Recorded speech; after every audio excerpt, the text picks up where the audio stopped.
29 दिसंबर 2020, वर्ग अष्टम, विषय संस्कृत, पाठ 12। पाठ का नाम है शल्य चिकित्साया जनक सुश्रुत, जो कि पढ़ाई होने जा रही है। और इसके पहले 11 पाठ का पढ़ाई हो गई। अरुणाचल प्रदेश के बारे में आप लोग को जानकारी हुई।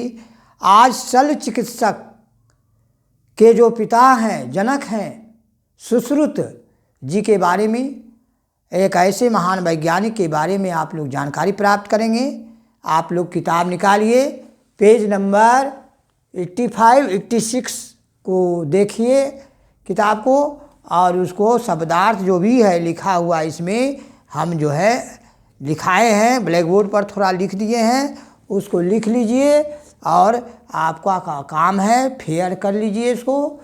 12 तक शब्दार्थ उतार लिखकर किताब से उतार कर उसको याद कर लेना अति आवश्यक है। अब हम पाठ को शुरू कर रहे हैं। अस्माकं देशे अनेके महान्ताः वैज्ञानिकाः अभवन्। तेषु वैज्ञानिकेषु सुश्रुत प्रसिद्धतमः स आयुर्वेदस्य शल्यचिकित्सायाः पद्धतिः प्रसिद्धः चिकित्सकः आसीत्। आयुर्वेदे आयुसंबंधी ज्ञातव्यः ज्ञानं सुरक्षितं वर्तते। अस्मिन् ग्रंथे द्वे प्रमुखे सन्निहिते स्तः। प्यारे बच्चों, आप जो है शल्य चिकित्सक जनक सुश्रुत के बारे में आप लोग जानकारी प्राप्त करेंगे कि वे जो है एक महान वैज्ञानिक थे, आयुर्वेद का एक महान विद्वान थे, इसलिए इन्हें शल्य चिकित्सक का जनक कहा गया है। इनकी जानकारी के लिए ये जो ग्रंथ इनके किताब में है, 2 प्रकार का है। एक शरीर चिकित्सक प्रधान चरक संहिता। आप ये किताब देखिएगा चरक संहिता में तो इनका वर्णन है। शल्य तंत्र प्रधाना सुश्रुत संहिता, ये दोनों ग्रंथ में इनकी जानकारी बहुत ही मार्मिक है। और यह इनकी जानकारी से लोगों को बहुत लाभ मिला है। देखिए, आयुर्वेदिक का बहुत बड़ा महत्व है आज हमारे देश में। आप लोग पहले भी प्राचीन काल में भी आयुर्वेद का महत्व रहा है। जैसे जब आप लोग जानते होंगे कि जब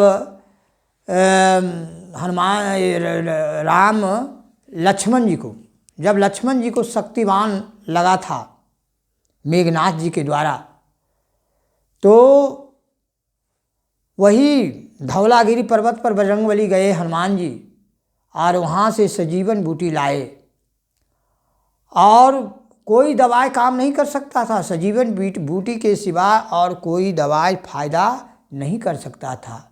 वही अंतिम था कि सजीवन बूटी को जब भगवान बजरंगबली वहाँ से लाए धौलागिरी पर्वत से, और जब लक्ष्मण जी को पिलाया गया तो लक्ष्मण जी जो है जीवित हो गए। इस प्रकार से सजीवन बूटी जो है, यह कहने का मतलब है कि के द्वारा लक्ष्मण जी का शक्तिवान टूटा, उनकी एक नई जीवन प्रदान हुआ। इस प्रकार से बच्चों, यह जो आयुर्वेदिक दवा है इसका बहुत बड़ा महत्व है, क्योंकि प्रकृति का बनाया हुआ यह बनाया जाता है उसमें। तो शरीर चिकित्सक प्रधाना चरक संहिता में आप देखिएगा दो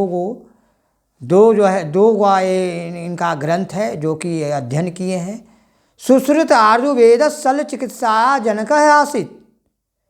सुश्रुत आयुर्वेद शल्य चिकित्सक के पिता कहलाते हैं।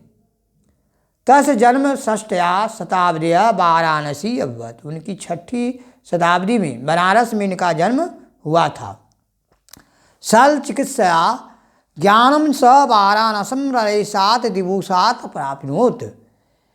वह ज्ञान, उनका ज्ञान जो है बनारस नरेश से इनका दिव्य ज्ञान प्राप्त हुआ था। कर्मशः चिकित्सक का रूपेण तस्य प्रख्याति प्रभवत। कर्मशः चिकित्सक के रूप में, डॉक्टर के रूप में इन्होंने बहुत दिनों तक इन्होंने काम किया। कहाँ? वह शल्य चिकित्सक के रूप में हमारे देश में, भारत में। तस् कालात् पूर्व शल्य चिकित्साया ज्ञानम लोके लोके इतस्तथा विकीर्णम आसीत्। स यस्या ज्ञानम सुश्रुत संहितायां क्रमबद्धम अकरोत्। सकल शल्य चिकित्साया पद्धति उत्पन्ना हेतु तेन अनेकानि यंत्राणि उपकाराणि च निर्मितानि।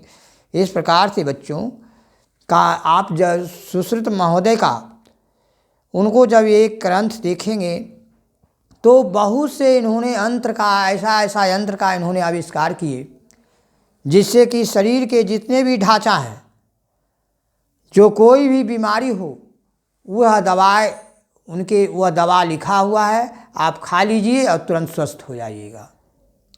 सुश्रुत संहिता नामक ग्रंथ में 2 प्रकार का खंड हुआ है, एक पूर्व तंत्र और एक दूसरा उत्तर तंत्र। पूर्व तंत्र पंच भाग वर्तन्ते। पूर्व तंत्र में 5 भाग हैं, जिसमें सूत्र स्थानम, शरीर स्थानम, निदान स्थानम, कल्प स्थानम, चिकित्सा स्थानम। कहने का मतलब ये सब जो है स्थान है, शरीर स्थान, निदान स्थान, कल्प स्थान, ये जो है पूर्व तंत्र का भाग है, 5 भाग है। श्रुतस्थान कौन कौन? श्रुत स्थानम, शरीर स्थानम, निदान स्थानम, कल्प स्थानम और चिकित्सा स्थानम। अस्मिन् ग्रंथे विशिष्ट अतिकम शतम अध्याय। इसमें अनेक प्रकार, बहुत से अध्याय है ना। येषु आयुर्वेदस्य चतुर्णाम अंगानि विस्तृतम विवेचनम। इनके आयुर्वेद का जो ज्ञान प्राप्त करना मामूली नहीं है। यह जो है इसको आप पढ़िए। आयुर्वेद से शल्य तंत्र, अंग तंत्र, रसायन तंत्र, बाजीकरण तंत्र, ये सब जो है बहुत। उत्तर तंत्र में देखिए, दूसरा उत्तर तंत्र है, उस तंत्र में 4 अध्याय है। उसमें आयुर्वेद का जो है उसमें अभिष्ट अंग है, उसमें सालक, कौमार्ज, भृत, काश्चिक्स, ये सब है। इस प्रकार से बच्चों सुश्रुत संहिता ग्रंथ प्राचीन ही नहीं है, अभी वर्तमान काल में भी यह जो है श्रेष्ठ है। आज भी देखे होंगे कि ये जो आयुर्वेद का बहुत बड़ा महत्व है। आयुर्वेद दवाइयाँ दिया जाती है, दवाई जो दी जाती है उससे बहुत सी बीमारी ठीक हो जाता है। जो एलोपैथिक से नहीं ठीक होता है वो आयुर्वेदिक दवा से ठीक हो जाती है। इसलिए इसका बहुत बड़ा महत्व है, आप इसको समझिए। इस प्रकार से सुश्रुत महोदय जी का ये जो हम पढ़ रहे हैं। अब दूसरा है शल्यतंत्र प्रधाना सुश्रुत संहिता। वो जो दूसरी ग्रंथ है उसको हम लोग देखिए। उसमें सुश्रुत पूर्व प्रचलिताया शल्य चिकित्सा उत्थाम क्रोध स मुखज विकृति चरम विच्छित्या न्यासिकाम स्थाने नवीनाया नासिका स्थापनम करोमि। अस्याम प्रकृतिम च कपोलस मांसे ललाट चर्मना च शल्य चिकित्सा प्रारंभ विधि तस्मात् स शरीरस्य कस्मिंश्च स्थानम चर्माहतम स्थानम अनुलेपयति। सुश्रुत महोदय जी ने शल्य चिकित्सा का जो है बहुत बड़े विख्याता हैं। वे शरीर के अनेक अंग आप देख रहे होंगे चित्र में कि कहाँ सुश्रुत महोदय अपने से स्वयं हाथ से, है ना, मुंह, आँख, नाक सब का जो है इलाज वे कर रहे हैं। नई जो है नाक में जो कुछ गंदगी रहती है उसको जो है साफ कर रहे हैं। आप देखिए।